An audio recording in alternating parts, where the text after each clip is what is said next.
ಅಂಕಿತ ಯಾವ ಬಸವಣ್ಣನವರು ಕೂಡಲ ಸಂಗಮ ದೇವ ಅಂದ್ರೆ ಕೂಡಲ ಸಂಗಮದಲ್ಲಿ ಇರುವಂತಹ ಒಂದು ಲಿಂಗ, ಅದಕ್ಕೆ ಕೂಡಲ ಸಂಗಮ ದೇವ ಅಂತಾರೆ.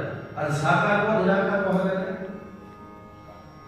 ಕೂಡಲ ಸಂಗಮದಲ್ಲಿ ಆ ದೇವಸ್ಥಾನದಲ್ಲಿ ಇರುವಂತಹ ಲಿಂಗ ನಿರಾಕಾರವ?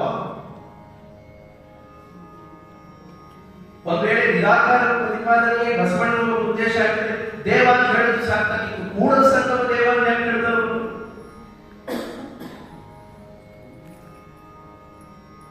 ಅಂದ್ರೆ ನಮ್ಮ ಋಷಿಮುನಿಗಳು ಸಾಕಾರದಿಂದ ನಿರಾಕಾರದೆಡೆಗೆ ಯಾವ ಮಾರ್ಗವನ್ನು ತೋರಿಸಿದ್ದಾರೋ ಅದನ್ನೇ ವಚನಕಾರರು ಮಾಡಿದರು.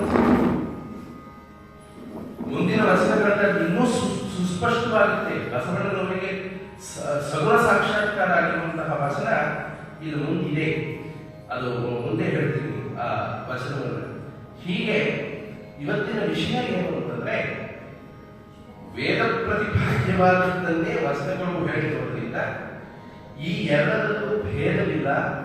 ಈ ಎರಡನ್ನೂ ಅಭ್ಯಾಸ ಮಾಡಿಕೊಂಡು ನಮ್ಮ ಆತ್ಮ ಉತ್ಕರ್ಷವನ್ನು ನಾವು ಸಾಧಿಸಿಕೊಳ್ಳಬೇಕು ಅನ್ನೋದೇ ಇವತ್ತಿನ ವಿಚಾರ.